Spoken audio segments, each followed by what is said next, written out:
ఇవాళ సాయంత్రం 5 గంటలకు ప్రధానమంత్రి నరేంద్ర మోడీ జాతినుద్దేశించి ప్రసంగిస్తారు. మోడీ ప్రధానంగా ఏ అంశాలను ప్రస్తావిస్తారో అన్న దానిపై దేశవ్యాప్తంగా ఆసక్తి నెలకొంది. ఇవాళ అర్ధరాత్రి నుంచి తగ్గినటువంటి జీఎస్టీ అమల్లోకి రానుంది. దీనిపై ప్రకటన చేయబోతున్నారు మోడీ. అమెరికాతో వాణిజ్య చర్చలు, పెరిగిన H1B వీసా రుసుంపై కూడా ప్రధాని మాట్లాడే అవకాశాలు కనిపిస్తున్నాయి. ఇవాళ సాయంత్రం 5 గంటలకు ప్రధానమంత్రి నరేంద్ర మోడీ జాతినుద్దేశించి ప్రసంగించబోతున్నారు. మోడీ ప్రధానంగా ఏ అంశాలను ప్రస్తావిస్తారన్న దానిపై దేశవ్యాప్తంగా ఆసక్తి నెలకొంది. ఇవాళ అర్ధరాత్రి నుంచి తగ్గిన జీఎస్టీ అమల్లోకి రాబోతోంది.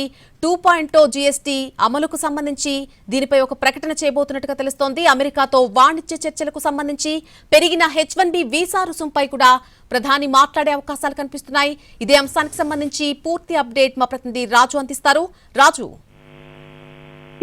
ఈ రోజు సాయంత్రం 5 గంటలకు భారత ప్రధాని నరేంద్ర మోడీ భారత జాతిని ఉద్దేశించి ప్రసంగించబోతున్నారు.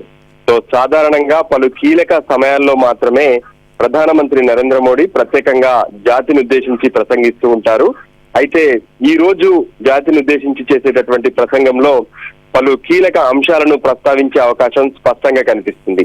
ఎందుకంటే రేపు అర్ధరాత్రి నుంచి జీఎస్టీకి సంబంధించినటువంటి మార్పులు చేసిన తర్వాత అమలయ్యేటటువంటి విధానం ఉండబోతుంది.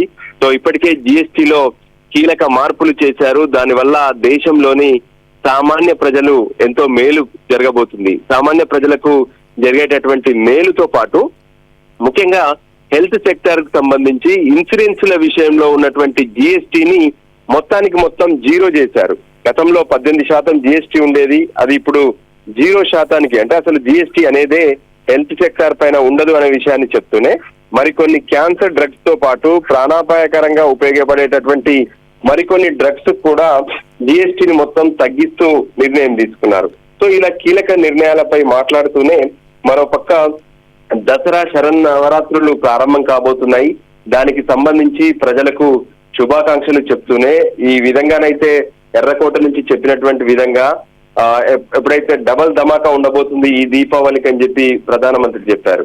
సో జీఎస్టీతో పాటు మరికొన్ని కీలక అంశాలను కూడా ప్రస్తావించే అవకాశం కనిపిస్తుంది. ఈ మధ్య కాలంలో నేపాల్లో జరిగినటువంటి జన్ సంబంధించినటువంటి ఆందోళన ఏ విధంగా అయితే జరిగిందో, జనరేషన్ జన్ పేరుతో జరిగినటువంటి ఆందోళనలు, వీటన్నిటికీ ప్రత్యేకంగా భారతదేశంలో ఉన్నటువంటి ప్రజాస్వామ్య విధానం, ఇవన్నీ కూడా ఎంతో మేలు జరిగే అవకాశాలు కనిపిస్తున్నాయనే విషయాన్ని కూడా ఆయన ప్రసంగించబోతున్నారు.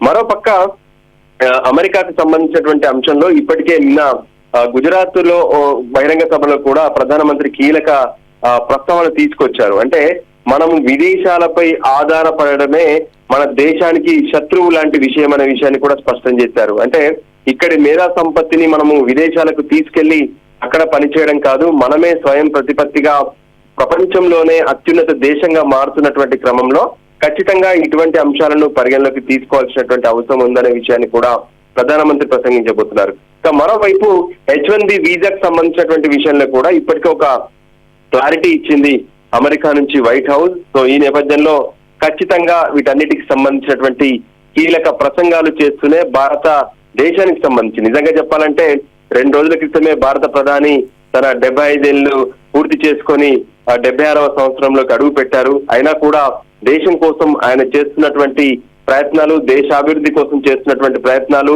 దేశంలో 3వ వరుసగా ప్రధానమంత్రి అయిన తర్వాత ఏ విధంగానైతే ఆర్థిక సంబంధించినటువంటి అంశాలు కావచ్చు, రక్షణ రంగానికి సంబంధించినటువంటి అంశాలతో పాటు పేద ప్రజలకు మేలు జరిగేటటువంటి విషయాల్లో ఆయన తీసుకుంటున్నటువంటి కీలక నిర్ణయాలపై ప్రధానమంత్రి ప్రధాన ప్రసంగం చేసే అవకాశం స్పష్టంగా కనిపిస్తుంది.